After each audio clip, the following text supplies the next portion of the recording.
Bien, una vez más, buenos días a todos y todas los que se han incorporado a esta clase del sábado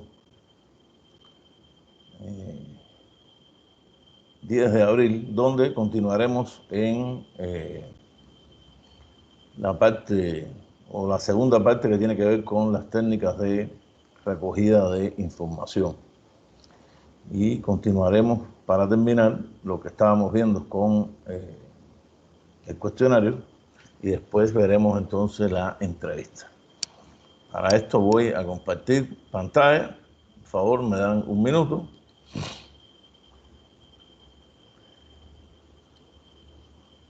Bien, compartiendo pantalla. Ayer nos habíamos quedado en las reglas básicas para la construcción del cuestionario. Habíamos visto 10 reglas.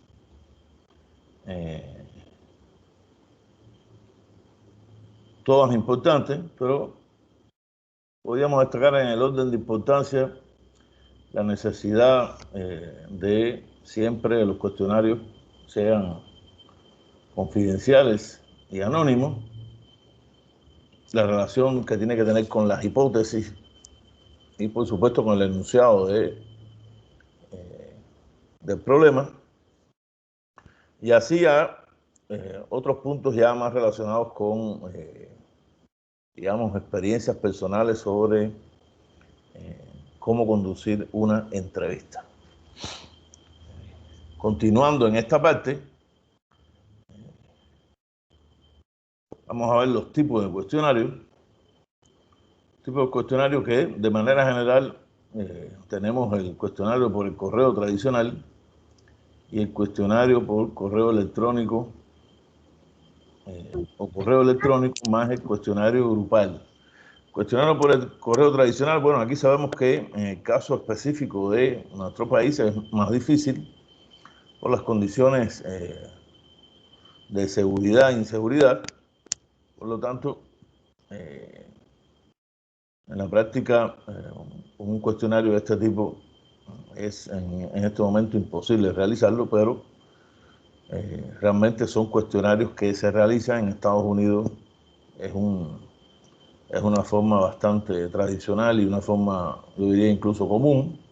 También en Europa, por supuesto, son lugares donde la función de el correo tradicional es bien, digamos, efectiva.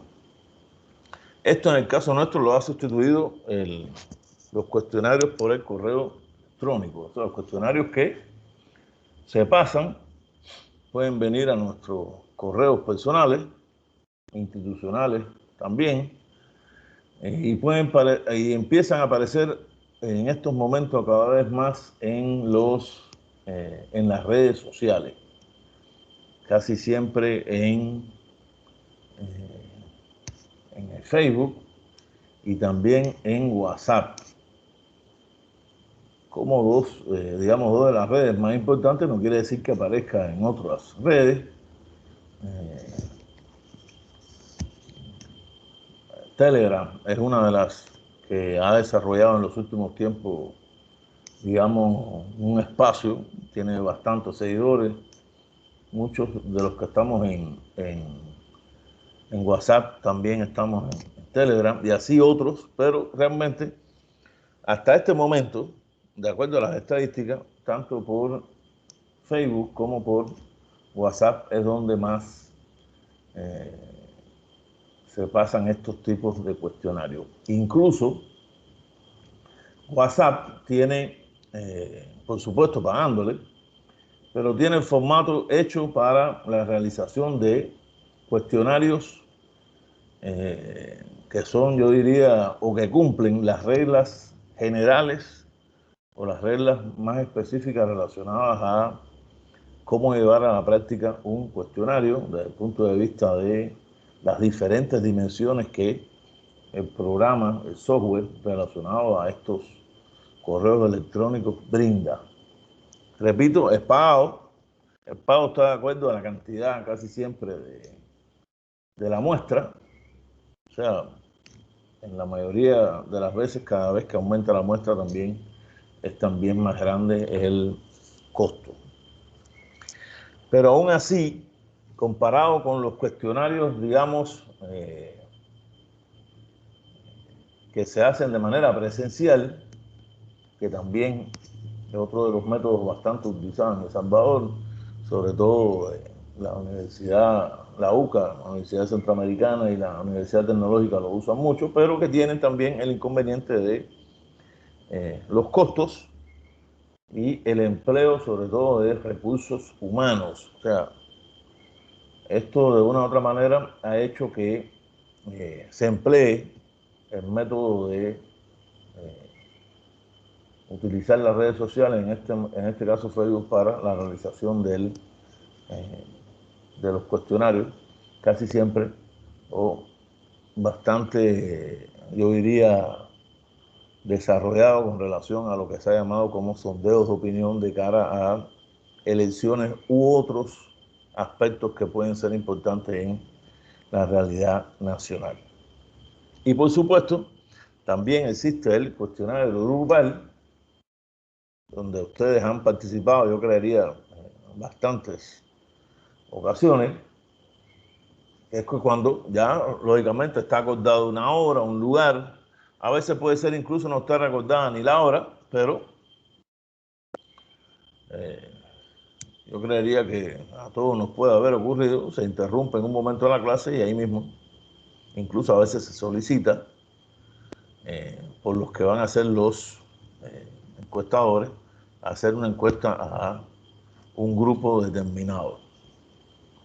En los momentos en que todavía las clases eran puramente presenciales, era algo bastante común en nuestra universidad. Y repito, es algo que es muy utilizado, por supuesto, en este momento de pandemia, pospandemia, o en el momento en que nos encontremos. Eso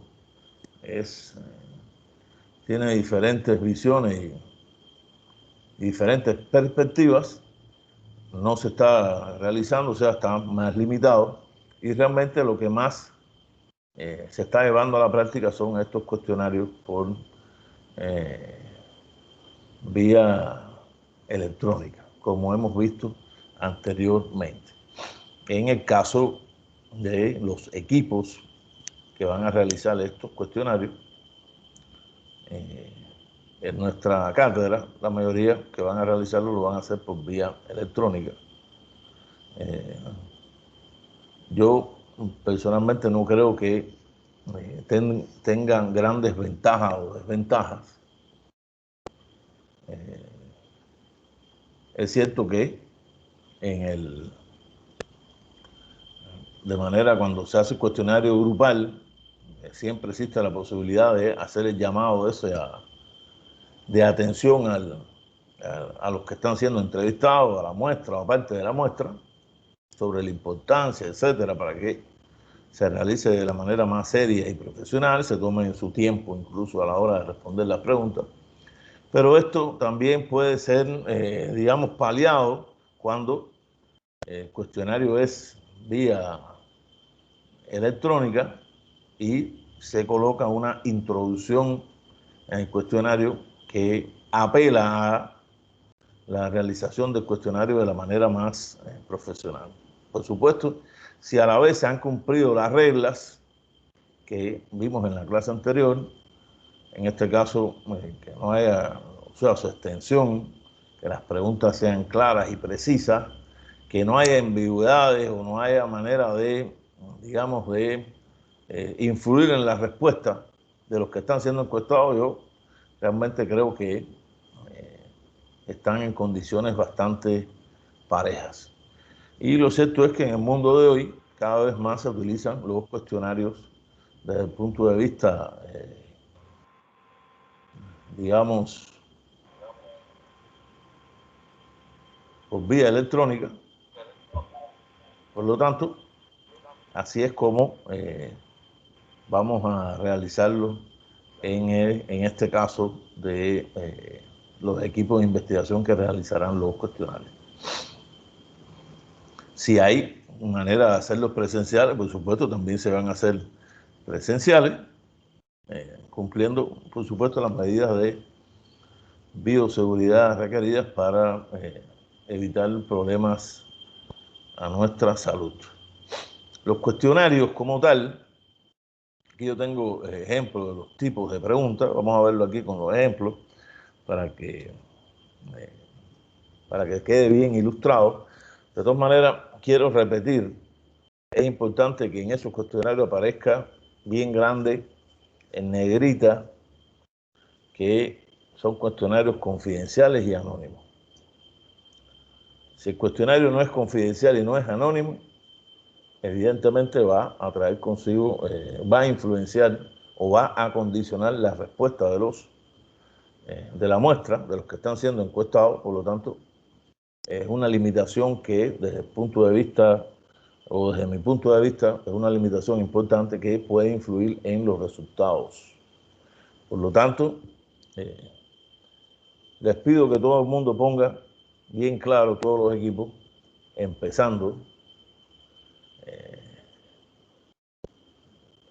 o dentro de la introducción, o después que termine la introducción, donde vamos a apelar a la realización de la manera más correcta de esos cuestionarios, de que es confidencial y anónimo. Por supuesto, siempre debe tener estos cuestionarios deben tener su logo, para que se vea, lo está haciendo la Universidad Luterana, lo está haciendo CONARE, lo está haciendo UPRI, lo está haciendo un periódico, el que sea. Es algo que también tiene un valor, por lo menos un valor relativo. Y las preguntas como tales que estamos viendo aquí, ustedes, yo creería que deben tener una idea bastante cercana. Las preguntas normalmente pueden ser abiertas, cerradas o mixtas. Preguntas abiertas, como les pongo aquí, les estoy señalando con el cursor, dan libertad al interrogado para que responda. Aquí hay un ejemplo. ¿Cómo se ve reflejado el papel de la mujer en el actual código de familia? Esto, por supuesto, siempre son ejemplos ilustrativos. Eso es una pregunta totalmente abierta, una pregunta que requiere, por supuesto, que va a responderlo, él o la que va a responderlo, piense en lo que va a escribir. Son preguntas que, como requieren de un trabajo mental más arduo, lógicamente también se demoran más en responder. Yo creería que desde el punto de vista de los cuestionarios, son preguntas que no deben ser la mayoría de las preguntas. Porque hacer 20 preguntas en un cuestionario abiertas, a mí me da la impresión de que puede influir de manera negativa en los resultados que vamos a obtener. Están las preguntas cerradas, que limitan la posibilidad de la respuesta. Esto es algo que normalmente se realiza mucho.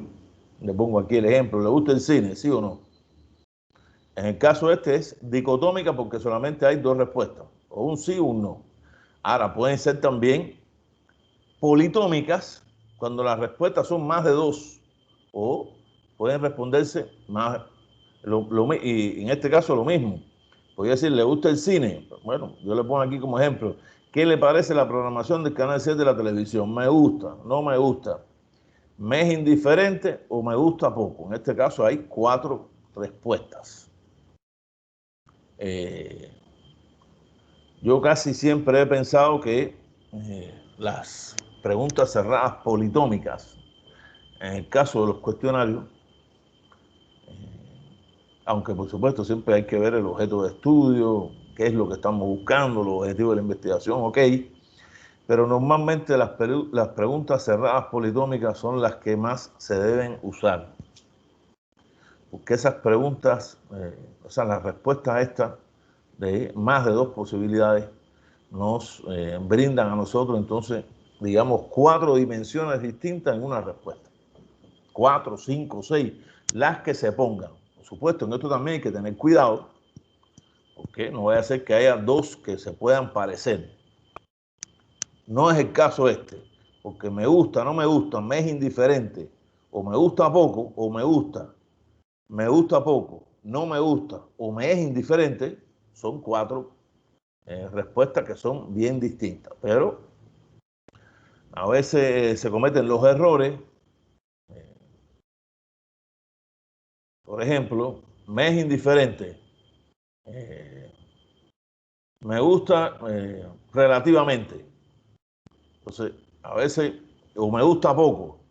O sea, a veces me gusta poco o me gusta relativamente, pueden crear, en ese caso, pueden crear dudas a la hora de una respuesta.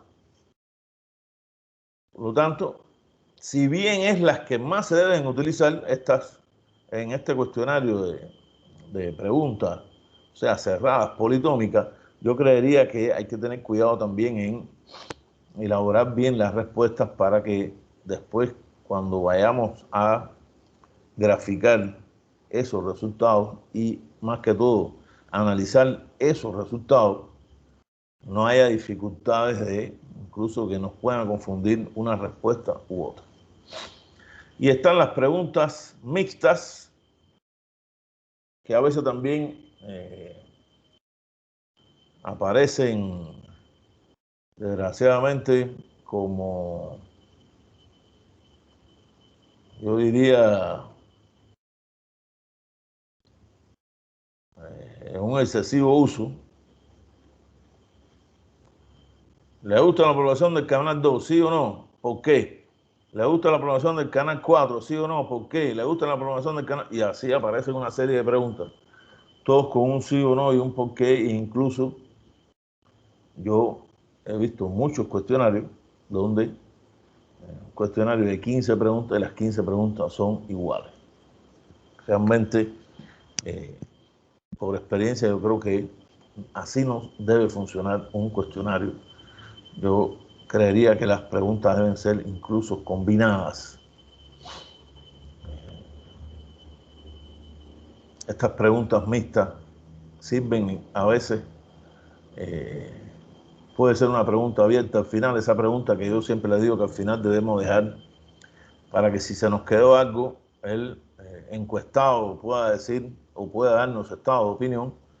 Pero incluso estas preguntas mixtas también sirven al final como preguntas para recoger un estado de ánimo general.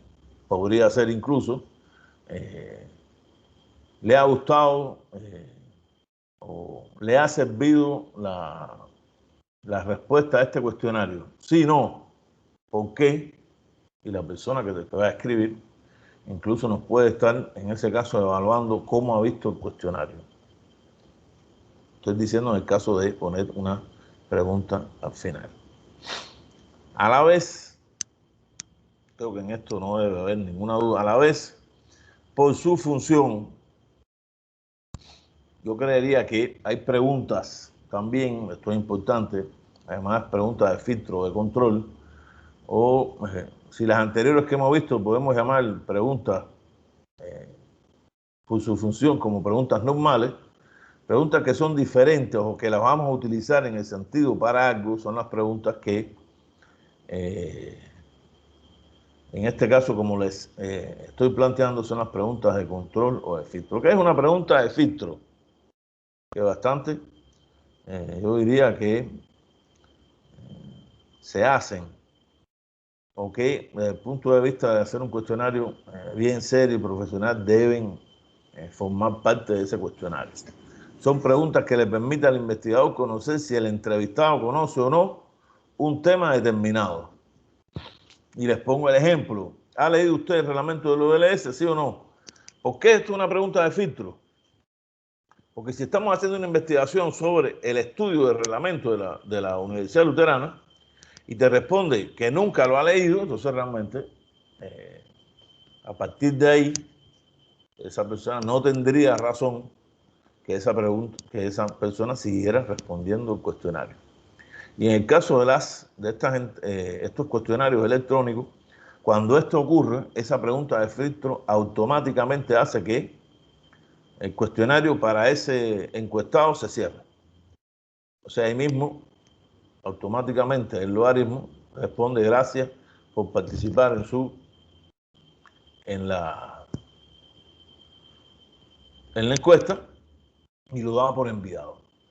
Es malo esto, por supuesto, tiene, yo diría, la parte negativa en el sentido de que posiblemente, que eso puede ser en un estudiante parte de la muestra, no termine porque no lo sabe, pero tiene también la parte positiva de que nos estamos dando cuenta. Por ejemplo, estamos encuestando sobre el tema de si se ha leído el reglamento de la Universidad Luterana o no, y dígame usted que hay una muestra de 200 personas, y que de las 200 personas, 100 personas digan que no lo han leído, y que sean estudiantes o catedráticos de la Universidad Luterana. Eso ya de por sí es un resultado importante, porque nos está diciendo que desde el punto de vista de divulgación, desde el punto de vista de a veces la función incluso que deben tener los catedráticos relacionados a impulsar el interés en la lectura del reglamento de la ULS, no se está haciendo. Por lo tanto, en este ejemplo, incluso hipotético, esto nos daría a nosotros la posibilidad de también obtener una información importante en el cuestionario. Y las preguntas de control son las preguntas que de una u otra manera verifican que lo que se está diciendo es verdad, siguiendo esta misma línea relacionada al reglamento de la Universidad Luterana. Te responde que sí. Y una pregunta de control sería verificar en realidad cuál es el nivel de conocimiento que se tiene. Por eso son aquellas que se realizan para comprobar la veracidad de las respuestas que da el entrevistado. Ha respondido que sí, que conoce el reglamento de la Universidad Luterana, y después se le pregunta, ¿en cuántos capítulos se divide el reglamento de la Universidad Luterana? 3, entre 3 y 5, más de 5. Y eso nos da también la posibilidad de conocer o sea, en qué punto podemos encontrar si lo ha visto una vez, si lo ha visto poco, si hay un conocimiento que es limitado o ínfimo, o si hay un gran conocimiento sobre el reglamento de la Universidad Luterana. Oh. Si es más de 5 y nos dice que tiene 3 capítulos, yo casi que pensaría que lo más seguro es que nos esté mintiendo. En ese caso, cuando las diferencias son tan abismales, porque realmente cualquiera que lee un reglamento va a tener una idea, a partir incluso del volumen que tenga ese reglamento, de cuántos capítulos tiene el reglamento. Entonces, lo más seguro es que diga, el que lo ha visto, y que por lo menos lo ha visto, diga, bueno, tiene más de 5, y el reglamento está algo largo, ¿no? Entonces, eso es una pregunta de control. Yo siempre he creído también que la pregunta de control normalmente no debe ponerse a continuación de la pregunta de filtro. Que lógicamente el que está siendo encuestado mira y dice, están viendo a ver si yo la hice o no, lo puede poner a pensar, y no vamos a obtener entonces lo que nosotros queremos saber en realidad, que si es que ha tenido un acercamiento al reglamento de la Universidad Luterana. Entonces yo pondría 1 o 2 preguntas en el medio, o sea, entre la pregunta de filtro y la pregunta de control, aunque esas preguntas, a lo mejor su relación con los objetivos sea más limitado, o sea, no está respondiendo, pero nos verifica a los investigadores que a las personas que se están encuestando realmente conocen sobre un hecho determinado. En este caso, el objeto de estudio, evidentemente, sería el reglamento de la Universidad Luterana, como, por supuesto, un ejemplo hipotético. A la vez, las preguntas por su contenido se dividen en objetivas y subjetivas. Son subjetivas porque están relacionadas con actividades o motivaciones de los individuos entrevistados. O sea, están relacionadas con casi siempre la parte más psicológica de las personas. Y teniendo en cuenta que cada uno de nosotros tiene su cerebro, por lo tanto tiene su ética personal y tiene sus pensamientos propios, lógicamente, esta es la parte más subjetiva. Subjetiva en el sentido de que uno responde de acuerdo a intereses personales, intereses familiares, su misma vida, cómo ha sido, o sea, lo que influye o lo que ha influido en la formación de una personalidad individual. Y las objetivas, por el contrario, son preguntas que por su naturaleza, como les pongo aquí, tiene una existencia independiente a la voluntad. motivaciones, opiniones o deseos de los entrevistados. Como cuando uno le pregunta, ¿cuál es su ingreso promedio? Ahí es una pregunta objetiva, porque su ingreso promedio está, si tiene un salario, bueno, o peor todavía, su ingreso promedio puede ser 500, 600, 700, $1000, pero ese es su ingreso, ¿no? Eso no tiene cambio. O cuando se le pregunta, ¿cuántos hijos usted tiene tantos hijos, ¿no?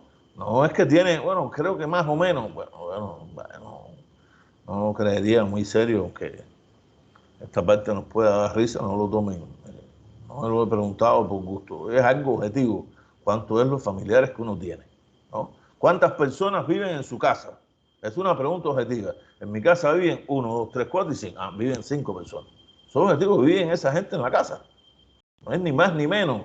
No es que yo me quiera imaginar cuántos viven en mi casa, sino que en mi casa, donde yo vivo, donde yo habito, hay tantas personas. Está mi mamá, mi papá, mi hermano, la mujer, 2 hijos y yo. Y uno saca la cuenta, uno, otro. Ahí eso, por eso la pregunta es objetiva. Por su contenido, eso también hay que tenerlo en cuenta. Es algo que yo creería que también se maneja mucho en la teoría y a la hora de la formulación de esas preguntas del cuestionario.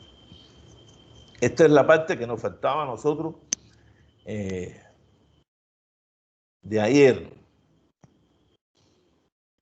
Vamos a dejar las preguntas para el final, si existieran.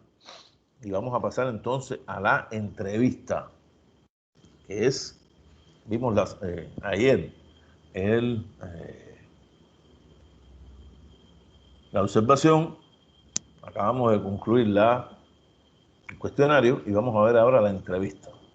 Como definición, la entrevista, aquí le tengo puesto técnica de recogida de información de manera amplia y abierta en dependencia a la relación que establece el entrevistador y el entrevistado.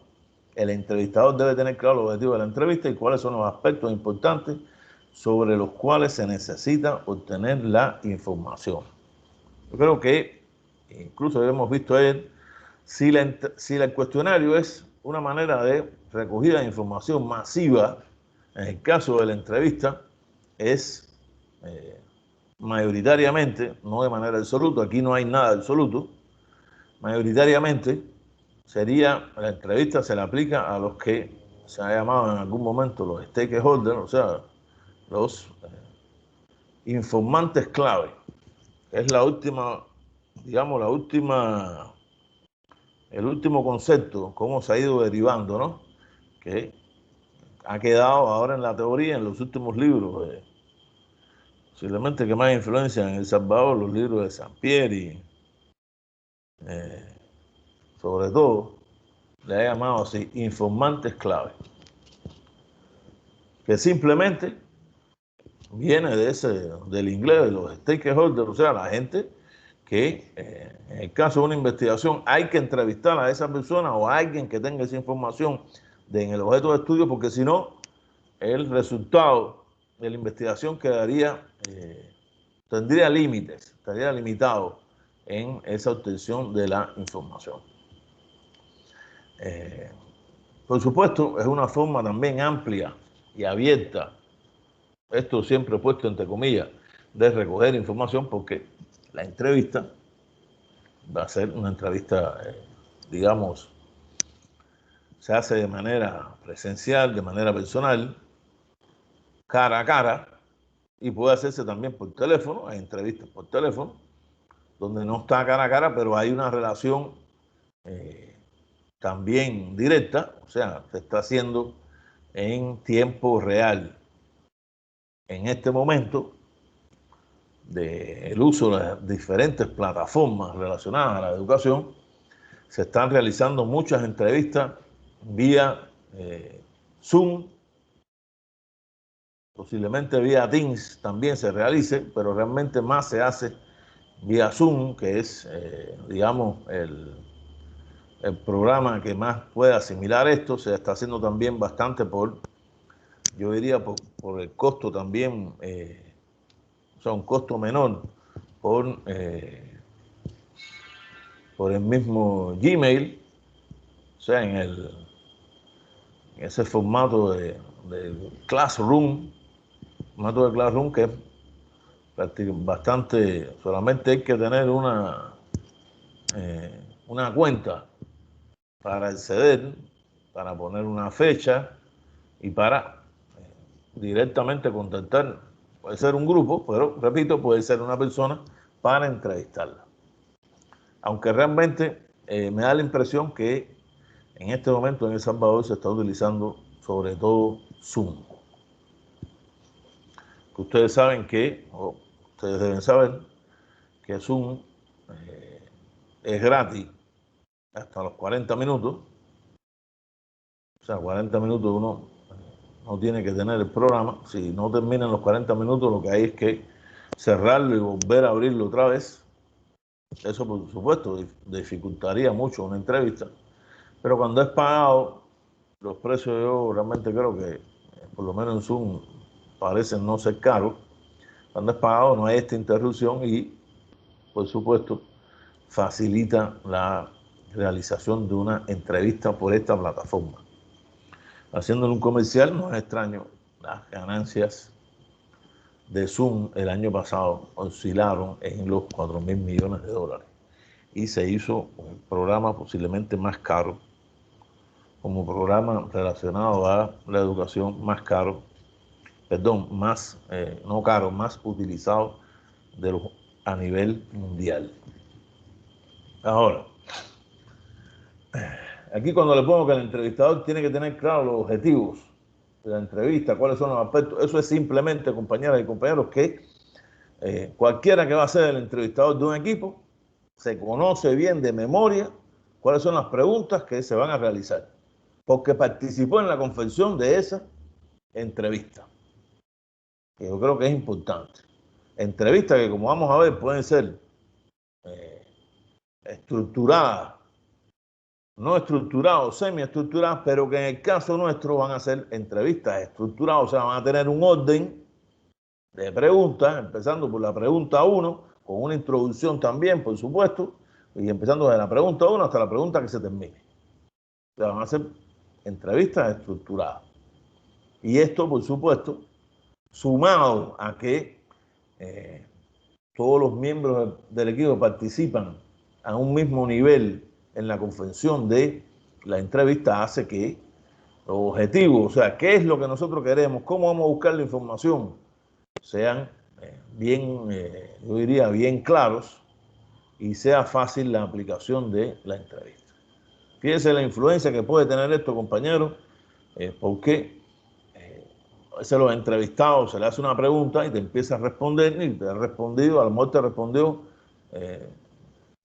la pregunta 1, la 2 y te respondió la 5. Cuando uno sabe cuál es el contenido de esa entrevista estructurada, ya uno sabe que la respuesta 5 ya la respondió. Y lo único que tiene que hacer en la entrevista es marcar el momento, en el caso que se esté grabando por el celular o por una grabadora, marcar el momento en que respondió la pregunta 5. Y eso uno lo lleva en una libretita, lo tiene ahí y lo apunta porque ya sabe que respondió la 5. Porque lo que no tendría lógica sería que haya respondido ya la pregunta 5 y después nosotros le volvamos a hacer la pregunta 5 para que él prácticamente repita lo mismo.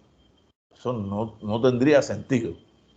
El único sentido que podría tener es que a lo mejor nos parezca que él respondió esa pregunta u otra de manera parcial y nosotros queremos entonces ampliar en ese sentido y se va a hacer de una manera, yo diría, bien pensada. Se va a formular esa pregunta posiblemente de otra manera para que él responda lo mismo. Esto, una vez más, implica que hay que estar preparado cuando va a hacerse una entrevista. Las entrevistas, por supuesto, tienen condiciones. He puesto aquí 7 condiciones.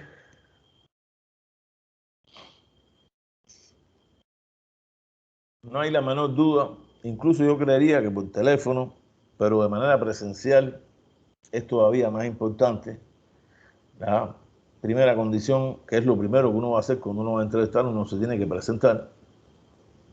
Porque o conoce a la persona y si lo conoce de todas maneras, no implica una presentación formal, pero implica por lo menos un saludo hola, fulano, ¿cómo está la familia, el trabajo? O vi que hiciste un artículo. Algo que cree una empatía con el entrevistado. Porque si no hay una empatía con el entrevistado lo más seguro es que se siente incómodo en la entrevista desde el principio. Y, lógicamente esto va a influir, su estado anímico, subjetivo, va a influir en su respuesta y a la vez en los resultados de la entrevista, ¿no? Esto hay que tenerlo en cuenta. Y cuando uno habla de la presentación, y la presentación se va a hacer de manera personal, cara a cara, es importante, por supuesto, también ir con una vestimenta lo más adecuada posible.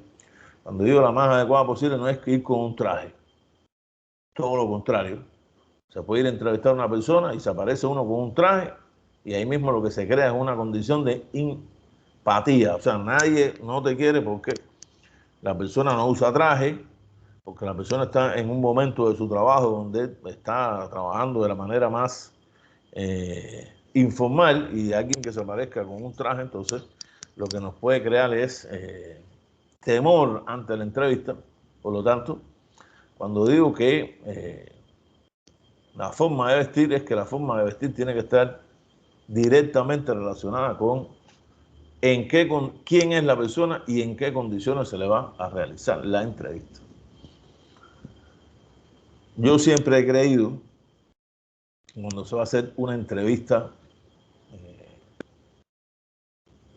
a partir de la universidad, al margen de los recursos que se tengan o no, yo creería que tener una camiseta o una camisa que tenga el logo de la Universidad Luterana o de la universidad que vaya a hacer la entrevista, eso le da desde el punto de vista de la vestimenta, una presencia importante, llamativa y esclarecedora de qué es lo que se viene a buscar.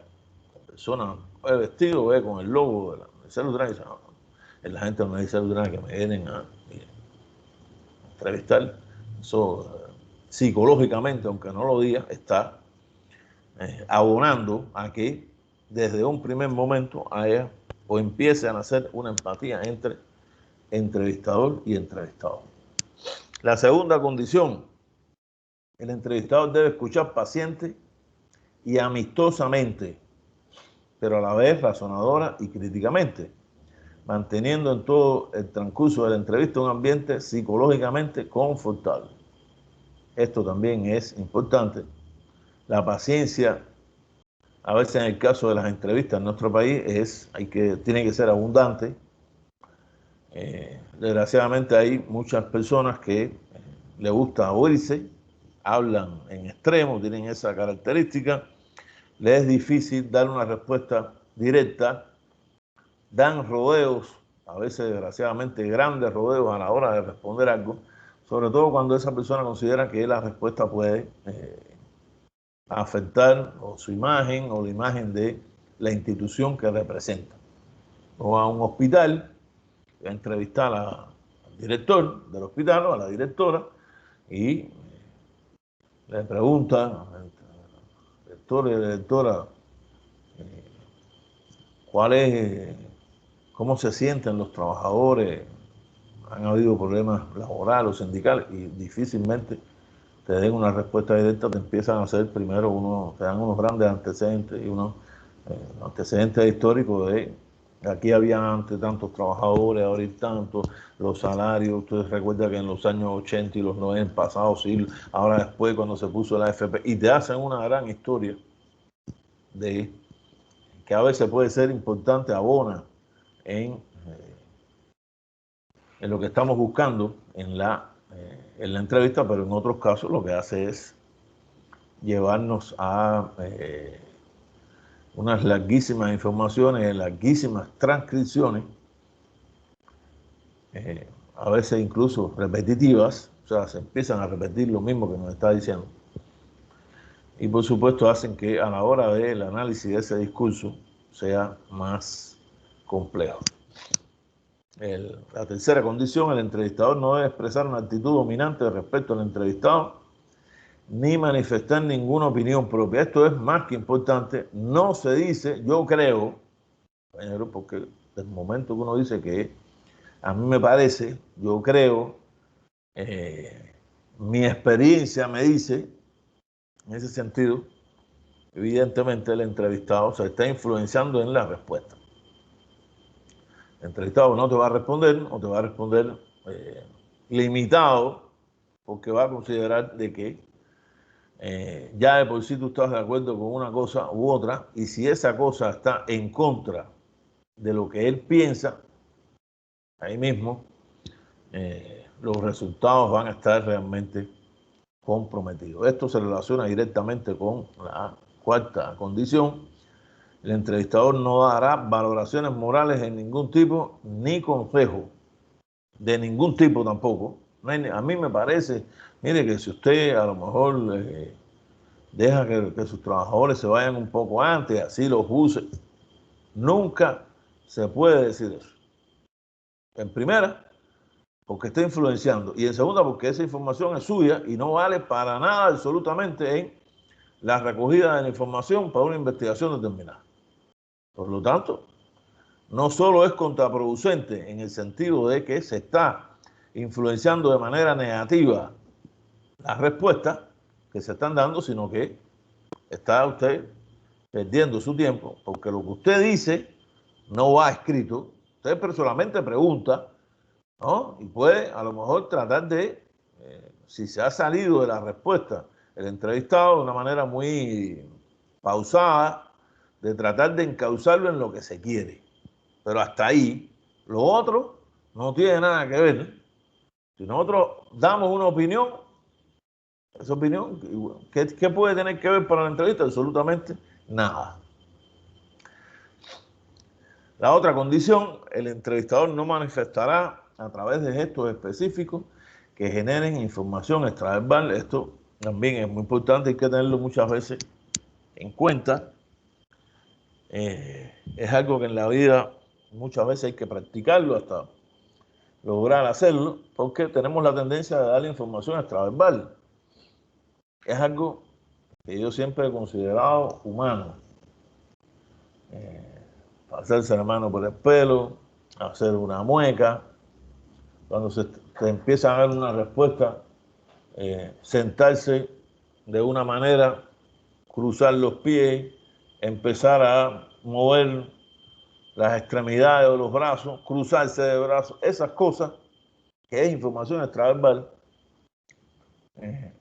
condicionan o pueden condicionar también lo que se está respondiendo. Y si el que está siendo entrevistado es una persona que conoce también de entrevistas, lógicamente al momento de que empieza a responder y uno se recline hacia adelante o hacia atrás en una silla donde está sentado, ya él está viendo de que, bueno, no está de acuerdo con lo que yo estoy diciendo. En su mente, o sea, en su subconsciente, eso llega. Y eso en su subconsciente puede generar una respuesta que no es la que nosotros queremos. Esto, por favor, ténganlo también bien en cuenta. La otra condición, nunca una discusión, eso jamás. Si se discute con el entrevistado, ya la entrevista pueden darla por, digamos, pueden eliminarla, no usarla. Si se discute con el entrevistado, ya el condicionamiento de la respuesta es total. El entrevistado se puede enojar. Los que no nos podemos enojar somos nosotros. Todo lo contrario. Aunque tratemos de decir algo que podamos a lo mejor no estar de acuerdo. No, podemos estar en el 100% no de acuerdo con lo que se está diciendo. Pero eso no puede implicar a el entrevistador decirle al entrevistado que no, yo no estoy de acuerdo y entrar en una discusión porque en realidad eso está mal, porque sí se ha robado aquí, esas cosas así de ese tipo. Realmente hay que evitarlo en un 100%. Y la última que les he puesto aquí, el entrevistador como condición, solo debe hablar o hacer preguntas en las siguientes circunstancias para ayudar a que la persona se exprese, para liberar al entrevistado de posibles miedos o tensiones que puedan influir en la respuesta. Hay personas que les gusta hablar mucho y otras personas también que hablan poco. A mí me parece que son las menos, pero hay personas que hablan poco, les cuesta o no quieren expresarse. Puede ser que hablen, pero no quieren expresarse pensando que una respuesta puede comprometerlo, puede comprometer su trabajo, su condición. Entonces, esto, por supuesto, hay que, de una manera también muy suave y a partir de la empatía que se empiece poco a poco a lograr con el entrevistado, hay que hacerlo para que, lógicamente, diga, hable cuál es su pensamiento, qué es lo que cree, porque, por supuesto, si no habla, si habla mucho es malo, y si no habla prácticamente nada, es peor, porque entonces no nos está dando ninguna información. Nosotros vamos a buscar, hacer una entrevista buscando una información para responder nuestras preguntas, ¿no? Y obtener la información que, de acuerdo al objeto de estudio, estamos buscando. Y para liberar, ya aparte de eso, las tensiones, miedo, por supuesto, esto también es importante. Muchas veces hay que ver el contexto mismo de esa entrevista. Uno puede darse cuenta de que la persona tiene miedo a expresarse. Estamos entrevistando a una mujer que ha sido objeto de maltrato físico. Perdónenme las compañeras que están aquí, me vienen a la mente esas ideas, no es realmente por nada, sino porque evidentemente soy partícipe de muchas investigaciones que tienen que ver con el tema, y la persona lógicamente va a tener miedo. ¿Qué es lo que va a decir? A veces hay que decirle, mira, no se preocupe, su nombre no va a aparecer en ningún lugar, esto es totalmente confidencial, nosotros lo que queremos es para que ayude, para que esto mañana no ocurra, para que la investigación sirva para que el gobierno municipal, el Estado salvadoreño, las organizaciones que sean, tomen medidas al respecto muy suavemente, explicarle para que la persona se pueda abrir. Porque la persona tiene miedo a hablar y que después mañana aparezca su nombre en algún lado y pueda recibir incluso una acción del mismo tipo que se ha querido eliminar. Entonces esto también es importante tenerlo en cuenta. Los tipos de entrevistas. Hay entrevistas cara a cara. De lo que hemos hablado tiene que ver con esto. Está la entrevista telefónica. Yo les había dicho a ustedes igual hoy, y en estas condiciones de pandemia se hace bastante común. Entrevistas que se hacen por teléfono. Y ustedes ven aquí que no está puesta ya la que habíamos hablado relacionada a las plataformas. Esto hay que agregarlo, por supuesto. Cuando yo hice esto escrito todavía no había habido la pandemia, pero hay que tenerla en cuenta. Y esas entrevistas también pueden ser estandarizadas, como les había dicho, semi-estandarizadas, exploratorias, para comprobar hipótesis, o incluso puede ser la entrevista cara a cara. ¿Cómo serían las entrevistas que vamos a hacer? Son cara a cara, es estandarizada, que va a tener un orden lógico las preguntas que se van a poner, y casi siempre va a ser exploratoria. Y a la vez, en el caso de las investigaciones que estamos realizando, las entrevistas son para comprobar hipótesis, porque estamos aplicando como método de investigación el método hipotético, o inductivo o deductivo, pero estamos utilizando el método hipotético. Por lo tanto, las tipos de entrevistas como tal, la que estamos haciendo en esta cátedra son entrevistas para comprobar hipótesis. Lo que nosotros estamos buscando es una información que compruebe o total o parcialmente esa o esas hipótesis que hemos formulado.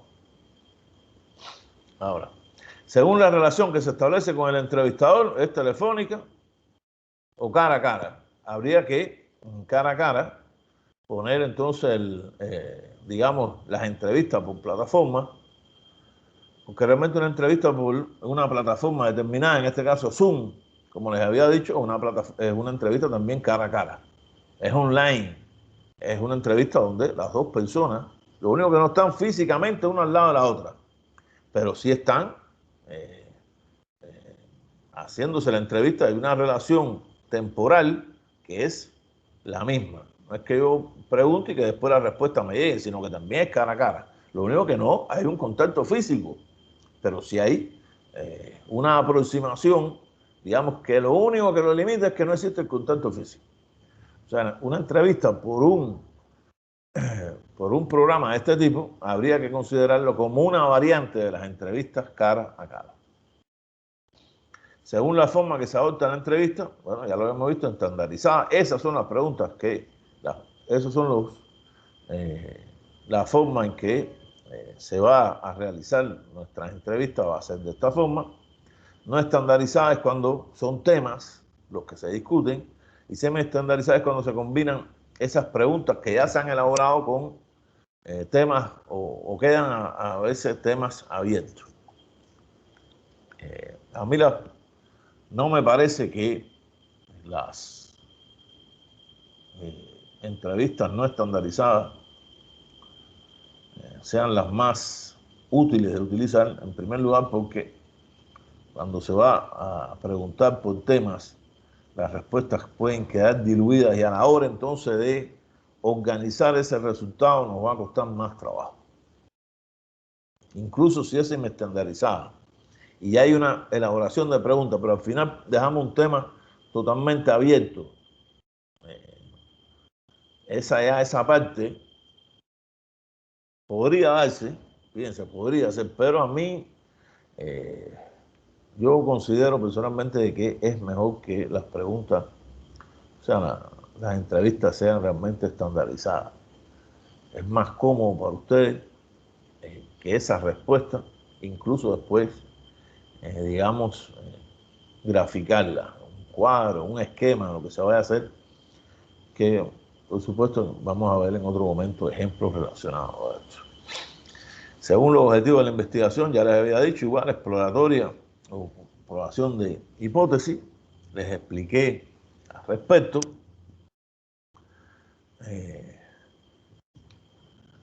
Por supuesto, la exploratoria no quiere decir que aquí no se hagan, muy posible que estemos combinando las investigaciones que se están realizando, ustedes, son investigaciones exploratorias. Se está explorando algo donde hay posiblemente bastante desconocimiento sobre temas específicos o donde no se ha especificado o no se ha, digamos, hay información a lo mejor muy general y estamos buscando de manera inductiva o estamos buscando esa información en lugares muy específicos. Entonces, realmente hay un desconocimiento siempre sobre el tema, por lo tanto, desde el punto de vista teórico, estamos explorando qué es lo que está pasando, ¿no? Estos tipos de cuestionarios, lógicamente, arrojan una información que abonan para que mañana, cuando se vayan a hacer otras investigaciones, incluso los resultados de estas sean resultados que, digamos, puedan ser utilizados ya en los marcos teóricos de otras investigaciones. Y ya le dije el tema de la comprobación de hipótesis, porque esto es algo que, por las características que estamos esbozando de cómo se está planteando la relación problema-hipótesis, todos los trabajos de investigación, todos los informes finales,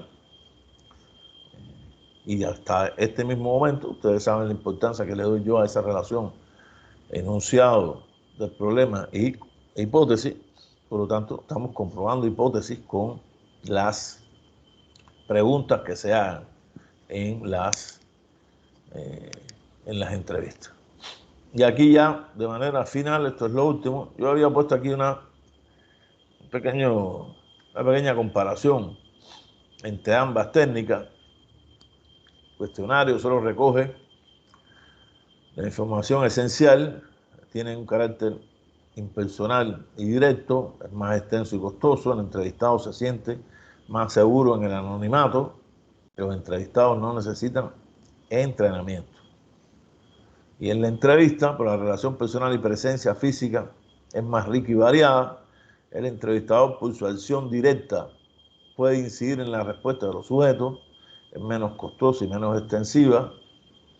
El entrevistado, al no sentirse anónimo, puede modificar sus respuestas, y el entrevistador tiene que tener una preparación adecuada para la realización de esta entrevista.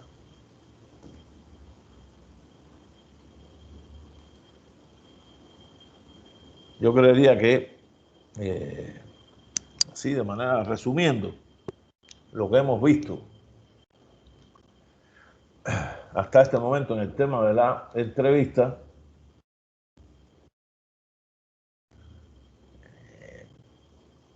es sumamente importante. Yo creo que todos los equipos que puedan realizarle esas entrevistas a esos informantes clave deben hacerla, deben hacer el mayor esfuerzo porque se obtenga. Esto de una u otra manera cualifica la información. Yo creería que habría que tener también en cuenta que, desde el punto de vista teórico, o sea, hay muchos libros relacionados a investigación que en ese debate que sigue existiendo entre las supuestas investigaciones cuantitativas y cualitativas, que incluso han considerado que la investigación es cualitativa cuando se emplea la entrevista y es cuantitativa cuando se hace el cuestionario. Para algunos ni siquiera se debía mezclar una cosa y otra. Yo creo que esto posiblemente en gran parte se ha superado y hoy se considera que sí pueden haber esas investigaciones de tipo mixta o llamadas cual y cuantitativas, donde se apliquen ambas técnicas. Por lo tanto, todos los equipos van a hacer el esfuerzo porque por hacer alguna entrevista a esos actores clave, siempre hay actores clave en las investigaciones. Puede ser incluso una investigación puramente o mayormente bibliográfica. Sin embargo, en esa investigación bibliográfica, si uno puede entrevistar a un autor de libros, de artículos que tienen que ver con lo que se está buscando, por supuesto, esto yo creería que le da un mayor realce a la investigación. Voy a poner el caso de mi ejemplo personal. Yo cuando hice la tesis de doctorado sobre el Líbano, primero una tesis histórica, buscando una inmensísima bibliografía. Sin embargo, yo aplicando, porque lo que uno dice debe realmente aplicarlo, si no, no tendría razón. Entrevisté a embajadores que habían estado en el Líbano, o sea, que habían estado en un país donde yo hice una tesis y yo realmente nunca he ido al Líbano. Entrevisté a periodistas que habían estado en Líbano, realmente uno de los países del Medio Oriente más conflicto y más conflictivo hasta el momento actual, desde el punto de vista de sus relaciones políticas, con su frontera incluso con el Estado de Israel y inmerso en ese conflicto árabe-israelí o en este momento más israelí-palestino que otra cosa. Y al final pude entrevistar, creo que fueron 3 actores clave, que a mí me dieron una idea, sobre todo en los momentos en que ellos estuvieron en el Líbano, de cómo había sido la situación, porque son personas que in situ estuvieron en el lugar, o sea, tienen una experiencia personal.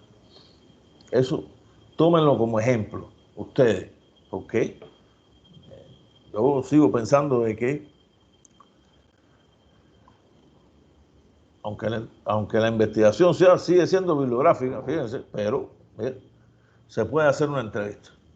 Lo que hay que buscar la manera, hay que buscar la forma, hay que muchas veces insistir en qué es lo que nosotros queremos y qué es lo que vamos a buscar. Traten de hacerlo.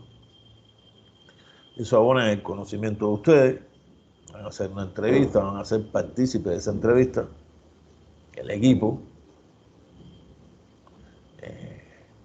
Lógicamente no pueden entrevistar a una persona 5, tendrían que ir 2. No pueden ir los 5 a entrevistarlo, pero los 5, los 6, los que estén van a ser, digamos, partícipes en la elaboración de esa entrevista. Después la van a escuchar y les va a servir en su desarrollo futuro. O sea, van a aprender, que es, en definitiva, lo más importante de cualquier cátedra.